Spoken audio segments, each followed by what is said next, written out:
Buronan terpidana 4 tahun penjara kasus percobaan pembunuhan Hendra Subrata alias Anyi menjalani karantina kesehatan di Rutan Salemba, Cabang Kejaksaan Agung sebelum dieksekusi. Anyi yang dideportasi dari Singapura tiba di tanah air pada Sabtu malam.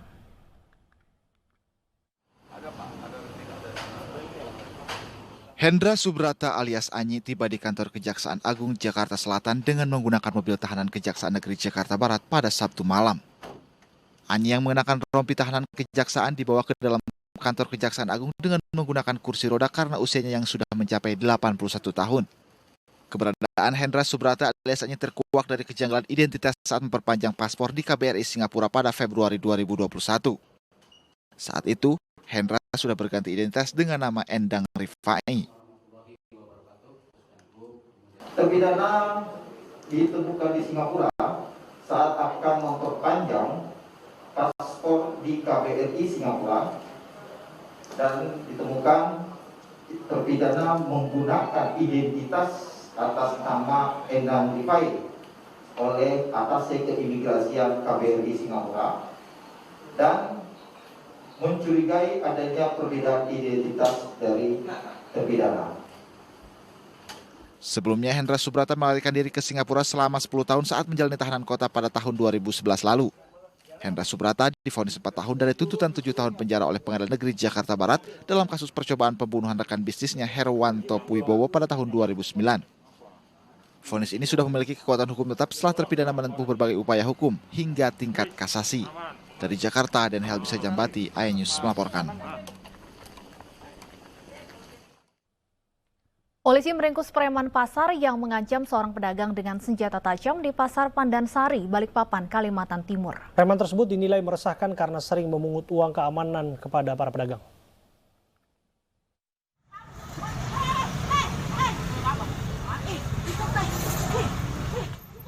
Seorang pedagang yang berseteru dengan preman ini viral di media sosial. Untuk menakuti lawannya, preman ini pun tak segan menghunus celurit dari balik bajunya. Atas aksinya yang meresahkan, polisi langsung meringkus preman yang mengancam pedagang tersebut di kediamannya. Pria yang tak punya pekerjaan tetap ini ditangkap polisi tanpa perlawanan. Berdasarkan hasil pemeriksaan sementara, pelaku meminta pungli sebesar 1,5 juta rupiah per kios untuk jasa pengamanan selama 6 bulan.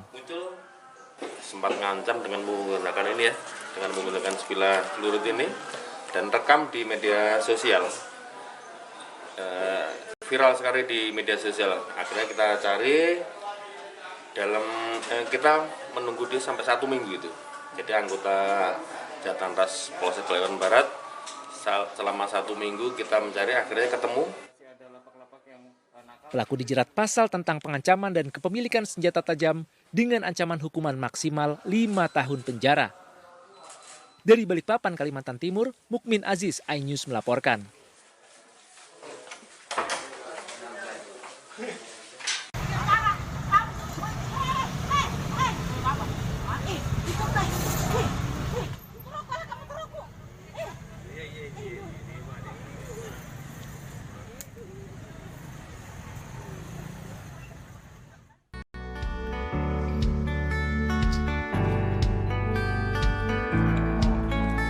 .100 karyawan mengikuti vaksinasi massal di pabrik utama PT 2 Kelinci di Pati, Jawa Tengah.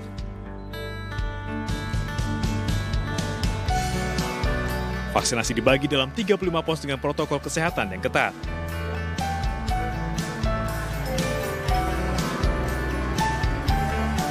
Vaksinasi dilakukan sebagai bentuk kepedulian 2 Kelinci terhadap kesehatan dan keselamatan seluruh karyawan, serta untuk memastikan kualitas dan keamanan produk. Tentunya adalah program yang cukup bagus. Karena apa? Karena ini salah satu upaya pemerintah dalam rangka untuk memutus mata rantai penyebaran COVID. Sekaligus juga memberikan kekebalan kepada masyarakat maupun karyawan-karyawati yang bekerja di perusahaan maupun industri. Kegiatan vaksinasi ini sebagai bentuk kepedulian perusahaan atau PT 2 Kelinci terhadap kesehatan dan keselamatan karyawan PT 2 Kelinci, dan juga untuk memastikan bahwa produk kami ya berkualitas dan aman untuk sampai ke konsumen. Vaksinasi massal ini menjadikan PT Dua Kelinci sebagai salah satu pabrik FMCG pertama di Jawa Tengah yang memberikan vaksinasi COVID-19 bagi karyawannya. Dari Pati, Jawa Tengah, Atta Soeharto, iNews melaporkan.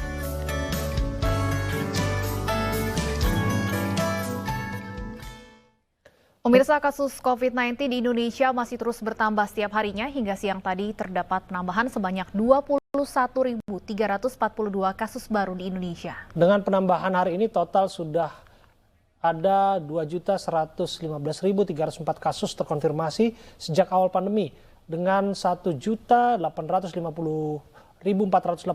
sembuh. Sementara yang meninggal dunia bertambah lagi 409 orang sehingga total mencapai 57.138 orang. Diduga dipicu masalah lalu lintas, seorang pengendara SUV merusak truk kontainer dan menganiaya sopir. Supir kontainer